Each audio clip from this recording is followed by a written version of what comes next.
اعوذ باللہ من الشیطان الرجیم بسم اللہ الرحمن الرحیم۔ اخلاق عملی کے ہمارے درس چل رہے تھے۔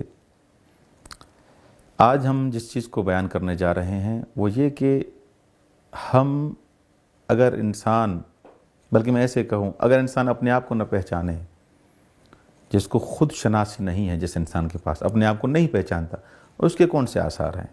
سب سے پہلا اثر یہ ہے کہ وہ انسان گمراہ ہو جائے گا۔ جو خود کو نہیں پہچانتا وہ کیا کرے گا؟ وہ گمراہ ہو جائے گا۔ مولا علی بن ابی طالب علیہ السلام فرماتے ہیں، من لم یعرف نفسہ بعد عن سبیل النجات وخبط فی الضلال والجہالات۔ جو انسان اپنے آپ کو نہیں پہچانتا وہ نجات کے راستے سے دور ہو جائے گا۔ جو انسان خود کو نہیں پہچانتا وہ کیا نجات کے راستے پہ چلے گا؟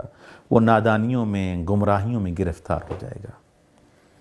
جو انسان اپنے آپ کو نہیں پہچانتا وہ ہر چیز سے جاہل ہے۔ مولا علی بن ابی طالب علیہ السلام فرماتے ہیں، لا تجہل نفسک فإن الجاہل بمعرفت نفسہ جاہل بکل شیء۔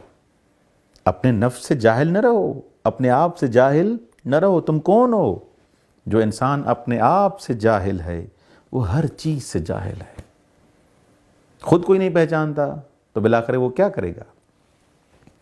اور من عجز عن معرفت نفسہ فہو عن معرفت خالقہ اعجز۔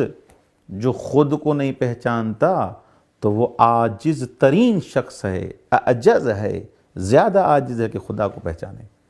یعنی وہ خدا کو پہچان تو نہیں سکتا کبھی بھی، جو خود کو نہیں پہچان سکتا۔ تم اپنے آپ کو نہیں پہچانتے، خدا کو کیا پہچانو گے؟ اچھا، جو انسان من ہانت علیہ نفسہ فلا تأمن شرہ۔ جو اپنے آپ کو نہیں پہچانتا، اپنی قدر و قیمت، یہ اس طرف اس کا اشارہ ہے۔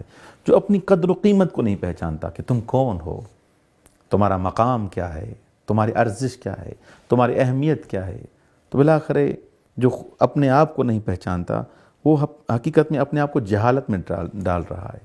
اس کے شر، اس کی بدی سے کوئی بھی امان میں نہیں رہے گا، کیونکہ وہ خود کو کچھ نہیں مانتا، اپنے آپ کو کچھ حقیقت میں معرفت ہی نہیں ہے، وہ برائیوں میں مبتلا رہے گا، تو اس کے شر سے بھی پورا معاشرہ محفوظ نہیں رہ سکتا۔